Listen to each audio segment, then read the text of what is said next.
In the history of the NFL, there have been more than 500 head coaches. It goes without saying that not all of them have been successful. Several factors can contribute to a failed head coaching tenure in the NFL, including extensive losing, off-field concerns, and poor judgments that negatively affect the team.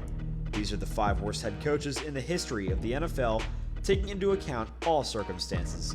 At number 5, Marty Mornhinweg of the Detroit Lions. A terrible decision by general manager Matt Millen to choose head coach Marty Mornhinweg was just one of the many that he made during his time as GM of the Detroit Lions. At the time Mornhinweg joined the Lions, the team was a playoff candidate, having finished with a winning record the year before. He was fired after losing his first 12 games as the team's head coach, and he concluded his 2-year tenure with a 5-27 record. During an overtime period of a game against the Chicago Bears, he made a coaching mistake that perfectly encapsulated his lack of expertise. In the sudden death format, the Lions won the coin toss, but for some reason avoided making a decision until later. The Bears were unquestionably victorious as a result of the kick and went on to win the game. At number 4, Hugh Jackson of the Cleveland Browns. Hugh Jackson will be known for his tenure as head coach of the Cleveland Browns, who concluded the 2017 season with an 0-16 record under his guidance. There are only 2 teams in NFL history to have accomplished this feat. Hugh Jackson had a 3-36-1 record in his 40 games as a head coach during his career. That is the lowest winning percentage achieved by any head coach in the history of the NFL.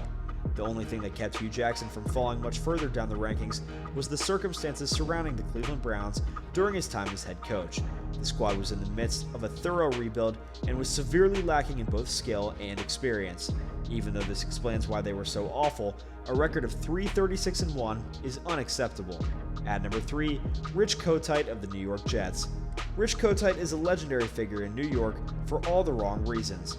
After 2 seasons as the Jets head coach, he concluded with a dreadful 4-28 record in his final seasons. At the time, they were expected to be contenders for the postseason. Kotite was also given the authority to make decisions on the team's roster, which did not turn out well, considering the case of free agency quarterback Neil O'Donnell, whom he overpaid. What makes the Kotite Jets appear even worse is the fact that he was trapped between 2 different head coaches. In order to make place for Kotite, the Jets removed head coach Pete Carroll after only 1 season in the position. Following Kotite's departure, Bill Parcells took control. He won 9 games in his debut season, which is more than double the total number of victories that Kotite had in his previous 2 seasons combined. At number 2, Urban Meyer, ex-head coach of the Jacksonville Jaguars. Urban Meyer couldn't even make it a year as the Jags head coach before being fired. The team's record was disappointing, sitting at 2-11 entering Week 15 of the 2021 NFL season, but it was the troubles and distractions away from the field that ultimately spelled the end for Meyer's brief term as head coach. His first major blunder was hiring Chris Doyle as a consultant. Given the fact that it was also one of his first significant decisions as head coach, things didn't get off to the best of starts for him. There was little improvement after that, with viral footage of Meyer drinking at a club and claims that he kicked a kicker at the Jaguars training facility after verbally harassing him. Meyer was suspended for the remainder of the season. For Jacksonville, the past few months have been quite hectic.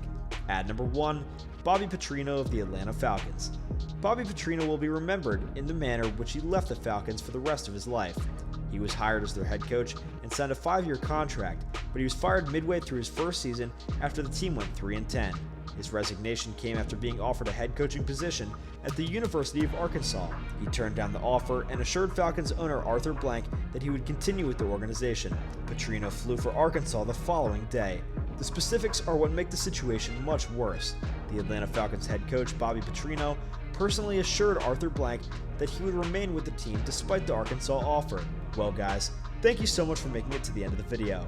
Be sure you smash that like button, subscribe to Upper Echelon Sports, and ring that notification bell so that you never miss a video.